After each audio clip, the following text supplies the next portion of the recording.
নমস্কার বন্ধুরা, welcome back to my channel foods with বৈশাখীতে আমি আরেকটি নতুন ভিডিও নিয়ে আসছি। তো দেখুন, তো বাসন্তী পোলাও করতে আমার যেটা লাগবে মেন, এখানে আমি গোবিন্দভোগ চাল নিয়েছি। তো গোবিন্দভোগ চাল এখানে আমি হাফ কিলো নিয়েছি। তো চালটাকে আমি প্রথমে ধুয়ে নেব। আমি চালটাকে ধুয়ে আমি আধ ঘন্টার মতো চালটাকে ভিজিয়ে রাখবো।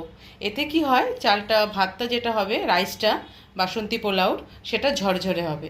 তো সেই কারণের জন্য আমি এবার চালটাকে ধুয়ে আমি আধ ঘন্টার মতো ভিজিয়ে রাখবো। তো চাল তো ভিজিয়ে রেখেছিলাম, প্রায় আমার 45 মিনিটের মতো ভিজিয়েছি। আমি এখানে দেখুন এরকম একটা ছড়ানো হাঁড়ি নিয়েছি। এবার চালগুলোকে হাঁড়ির মধ্যে দিয়ে দিচ্ছি। জলটাকে এরকম ছাঁকিয়ে নিয়ে নিতে হবে যাতে জলটা না যায়। এইভাবে করে সব চালগুলো আমি নিয়ে নেব।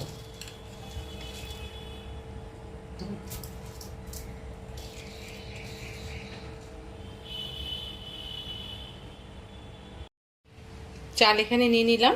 এবার যে গোটা মশলা লাগছে, এর মধ্যে বড় এলাচ নিয়েছি আমি দুটো, ছোট এলাচ এখানে আমি 6-7টার ওপরে নিয়েছি, গোলমরিচ নিয়েছি, দারচিনি নিয়েছি প্রায় 6-7টার টুকরো, আর হচ্ছে লবঙ্গ।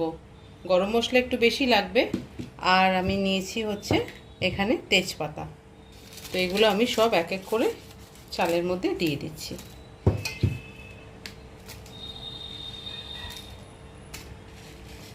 গরম মশলাটা বেশি দিলে খেতে ভালো লাগে, সেন্ট খুব ভালো আসে। এগুলো দিয়ে পোলাও বানাতে গেলে তো আমি দিয়ে দিলাম গোটা মশলা। এবার আমি এখানে লবণ আমি এখানে 2 চামচ দিয়ে দিচ্ছি। একটু হলুদ দেব,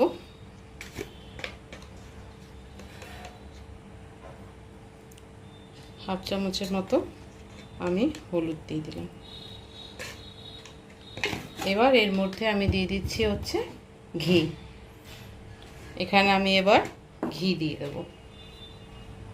ঘি এখানে আমি 2 চামচের মতো ঘি দিয়ে দিচ্ছি, ভরেই দেব।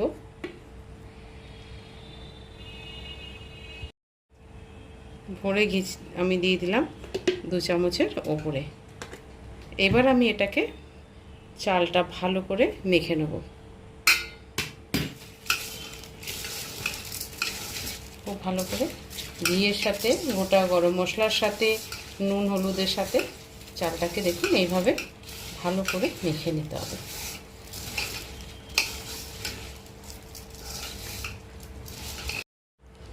চালটা ভালো করে মেখে নিয়েছি। পোলাওতে কিন্তু জলের মেজারমেন্টটাই হচ্ছে মেন। তো যেহেতু আমি প্রায় 1 ঘন্টার মতো 45 মিনিট আমি ভিজিয়ে রেখেছি চালটা, সেই জন্য আমি প্রথমে চালটাকে পুরো দেখুন ডুবে গেছে জলটা, আমি আরেকটু জল দেব।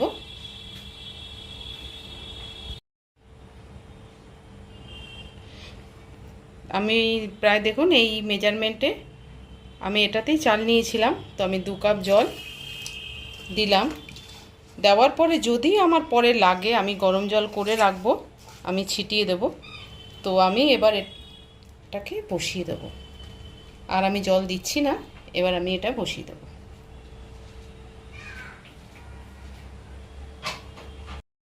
আমি বসিয়ে দিলাম হাঁড়িটা। প্রথমে আমি স্টিমটাকে বাড়িয়ে দেব, যখন ফুটে আসবে আমি স্টিমটাকে কিন্তু কমিয়ে দেব।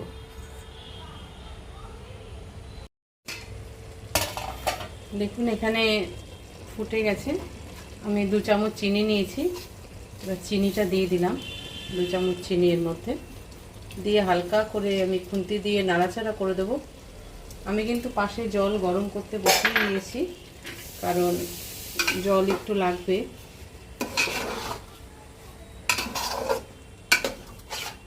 আমি স্টিম কিন্তু একদম কমিয়ে দিয়েছি, একদম হালকা স্টিমে পোলাওটা হবে।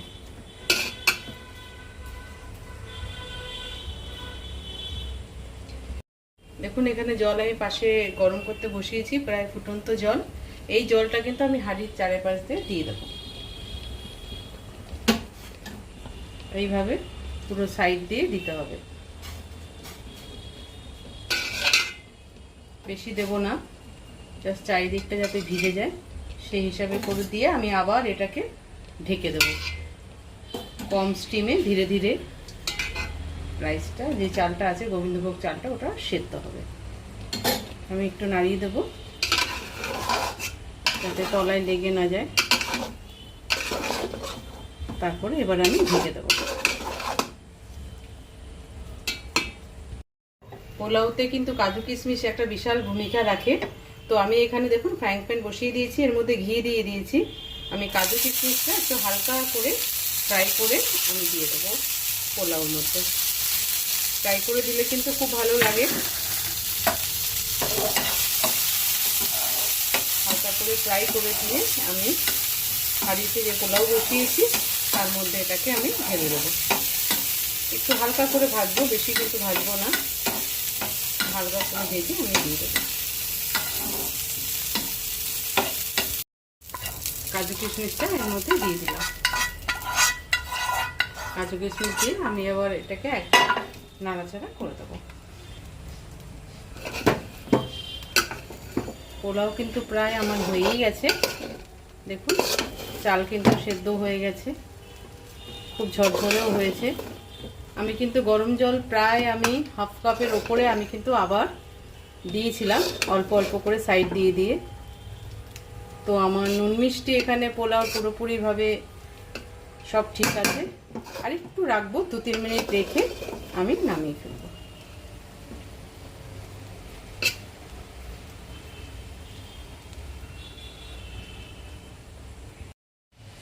আজকে আমার যে পোলাও পুরোপুরি কমপ্লিট হয়ে গেছে।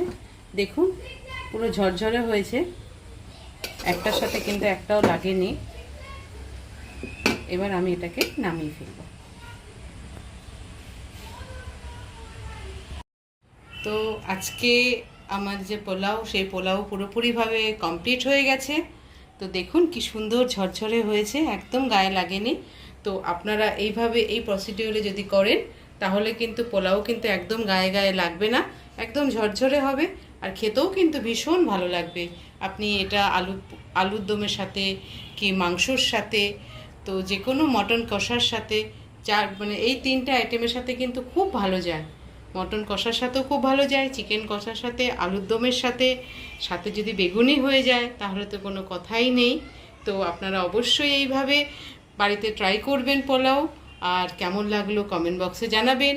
ফুডস উইথ বৈশাখী চ্যানেলটা লাইক করবেন, শেয়ার করবেন এবং সাবস্ক্রাইব করবেন। Thank you.